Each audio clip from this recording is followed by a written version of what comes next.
દીવના ઘોઘલા ગૌશાળાના અનેક પ્રશ્નો લઈને દીવ નગરપાલિકા પ્રમુખ તથા ચીફ ઓફિસરને ગૌરક્ષકો દ્વારા કરવામાં આવી રજૂઆત।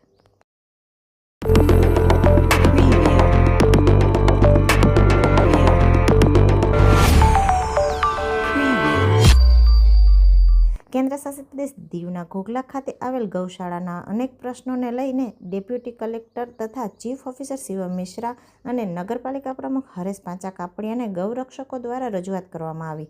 તેઓએ જણાવ્યું હતું કે ગૌશાળાની બહાર જે ઘાસ વહેંચવામાં આવતું હતું તે નગરપાલિકા દ્વારા બંધ કરાવવામાં આવ્યું છે, જેને લીધે બુઝુર્ગોને ગાયને ઘાસને લઈ મુશ્કેલીઓ આવી રહી છે।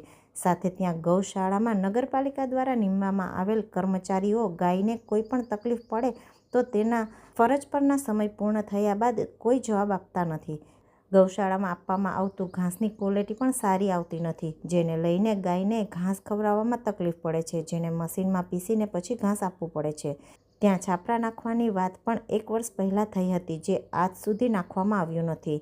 આવી અનેક રજૂઆતો ગૌરક્ષકો દ્વારા કરવામાં આવી હતી। તેઓએ વધુમાં આ ગૌશાળા તેઓને સોંપવામાં આવે તેની માવજત તેઓ દ્વારા કરવામાં આવશે તેવી રજૂઆત પણ કરવામાં આવી હતી। દરેક રજૂઆત સાંભળ્યા બાદ શિવમ મિશ્રા અને હરેશ પાંચા કાપડિયા આ તમામ મુશ્કેલીઓનો હલ લાવવા આશ્વાસન આપ્યું હતું અને જણાવ્યું હતું કે ઘાસની સારી ક્વોલિટી મંગાવવામાં આવશે અને લોકોએ ઘાસ તેમાંથી જ લઈ અને ગાયને ખવડાવવાનું રહેશે।